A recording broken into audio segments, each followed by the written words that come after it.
Bienvenue dans la chaîne des métiers, le podcast solidaire de Lafage, l'association française d'accompagnement des jeunes entrepreneurs qui ouvre les portes des carrières de demain. Plongez dans l'univers de professionnels passionnés, découvrez leur parcours unique, leurs défis quotidiens et leurs conseils précieux. Que vous soyez en quête d'orientation ou en pleine reconversion, chaque épisode est une opportunité de trouver l'inspiration et d'imaginer votre avenir. Prêt à explorer la chaîne des métiers ? C'est parti ! Alors on est plus que prêt d'ailleurs, on est précisément là, au cœur des métiers, avec nos numéros spéciaux. Nous sommes en direct du lycée Fussel de Coulanges, un lycée public situé à Massy, et des chefs d'entreprise vont venir à notre micro, et ce ne sont pas que des chefs d'entreprise, ce sont également des parents d'élèves dans le cadre de la semaine de l'orientation. Mon invitée s'appelle Catherine, elle travaille dans l'intelligence émotionnelle, elle est également aromathérapeute. Soyez la bienvenue Catherine. Merci beaucoup. Catherine, j'ai une petite série de questions à vous poser, est-ce que vous êtes prête ? Je suis prête. Allons-y. Alors pour commencer, on a parlé d'intelligence émotionnelle, on a besoin de comprendre de quoi il s'agit. Est-ce que vous pouvez nous expliquer précisément ce que c'est, et puis vous nous direz également ce qu'est l'aromathérapie ? En fait, moi je suis actuellement, je suis en profession libérale, c'est-à-dire que j'ai créé mon activité depuis 3 ans, donc autour de l'intelligence émotionnelle, donc c'est-à-dire la gestion des émotions, c'est-à-dire de comprendre, de mieux comprendre nos émotions, de pouvoir mieux vivre avec elles au quotidien. Et donc, ça s'oriente de quelle façon concrètement ? C'est-à-dire que j'accompagne en individuel les personnes qui veulent mieux vivre leurs émotions. Et puis, j'interviens puisque je propose des interventions de sensibilisation à l'intelligence émotionnelle. On parle aussi de soft skills. Et aujourd'hui, depuis tout récemment, j'ai découvert que c'est normé ce terme-là, on les appelle les habiletés socio-cognitives. D'accord. Voilà, c'est le nouveau terme français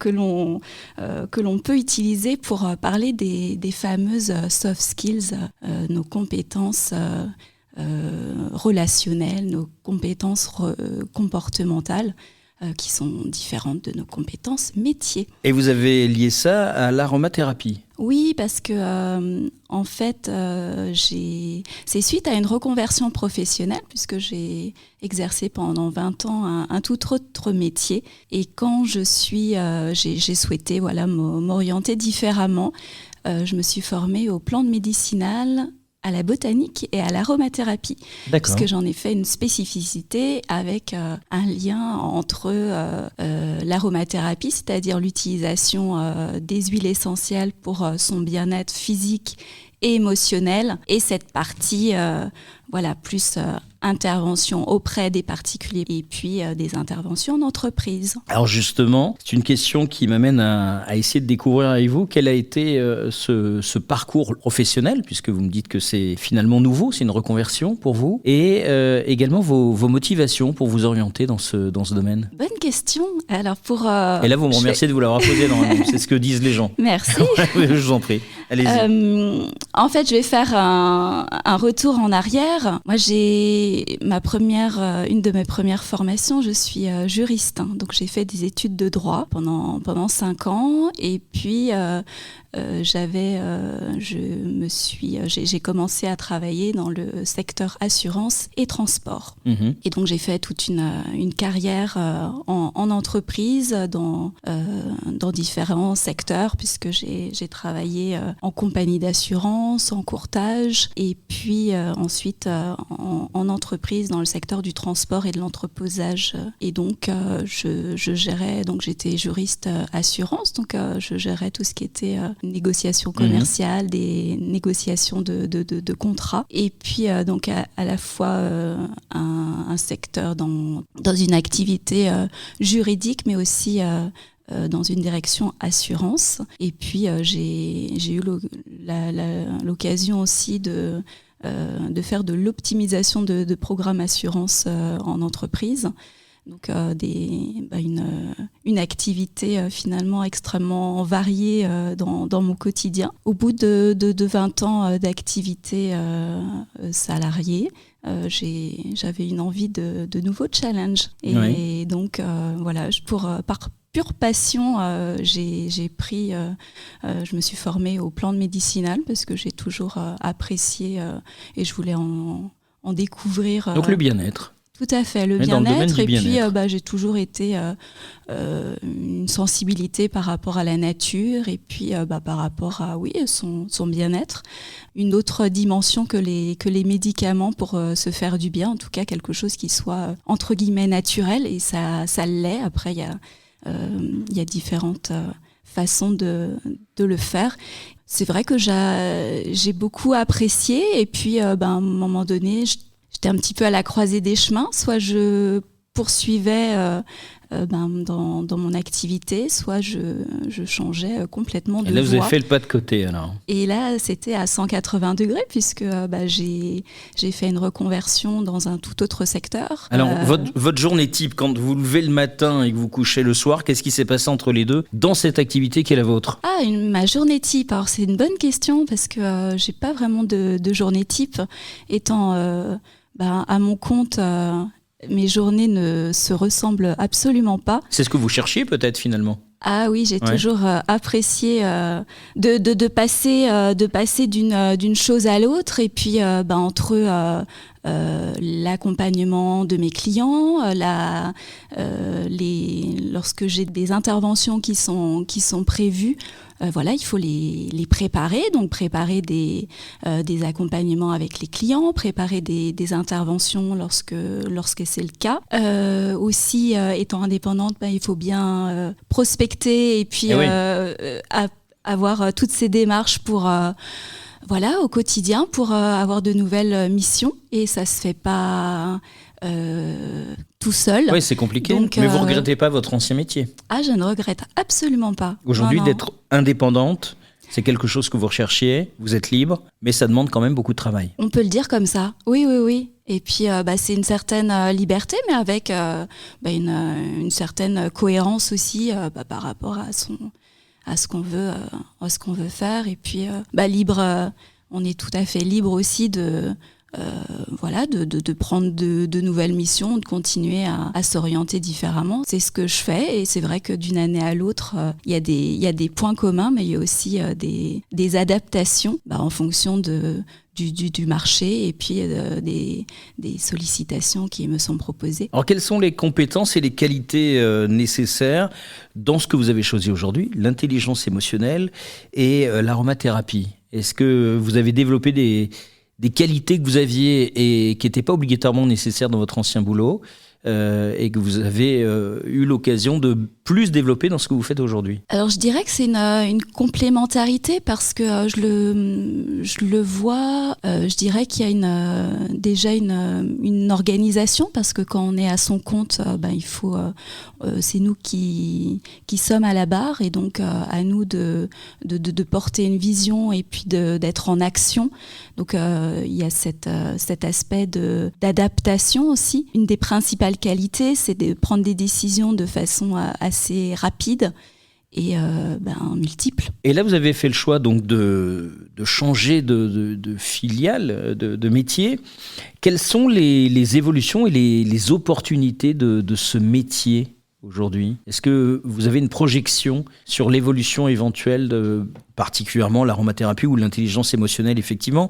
Vous avez peut-être pensé aussi à ce métier-là parce que vous pensiez que les gens allaient de moins en moins bien dans notre société ou... C'est vrai que c'est quelque chose qu'on remarque aujourd'hui, c'est qu'il y a une forte anxiété chez une majorité de personnes.